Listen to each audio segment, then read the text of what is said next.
স্বাগত আরও একবার দেখছেন নিউজ 24 সংবাদ। বেশ কিছুদিন ধরে কাঁটা তারের বেড়া নির্মাণ নিয়ে সীমান্ত এলাকায় বিজিবি এবং বিএসএফ এর মধ্যে উত্তেজনা চলছে। আর এরই মধ্যেই শনিবার চাঁপাইনবাবগঞ্জ সীমান্তে এক বাংলাদেশিকে গুলি করেছে বিএসএফ। গুলিবিদ্ধ অবস্থায় উদ্ধার করে তাকে রাজশাহী মেডিকেলে চিকিৎসা দেওয়া হচ্ছে। সতর্ক অবস্থানে রয়েছে বিজিবি। বেশ কিছুদিন ধরেই কাঁটাতারের বেড়া নির্মাণ নিয়ে চাঁপাইনবাবগঞ্জের সীমান্ত এলাকায় বিজিবি বিএসএফ এর মধ্যে উত্তেজনা বিরাজ করছে। দুই দেশের সীমান্তরক্ষীদের সাথে কড়া পাহারায় যোগ দিয়েছেন স্থানীয়রাও।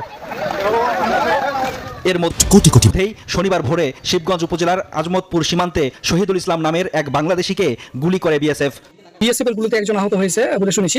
আমাদের ধারণা যে এই উত্তেজনার কারণেই বিএসএফ বাংলাদেশি নাগরিককে গুলি করেছে। অহেতুক যেন কেউ সীমান্ত এলাকায় না যায় আর এই ধরনের ক্ষতির শিকার যেন না হয়।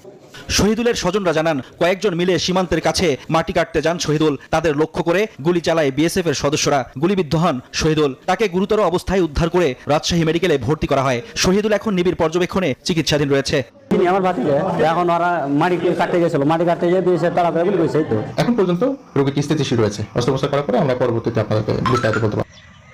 বিএসএফ এর গুলি করার ঘটনা নিশ্চিত করেছে বিজিবিও।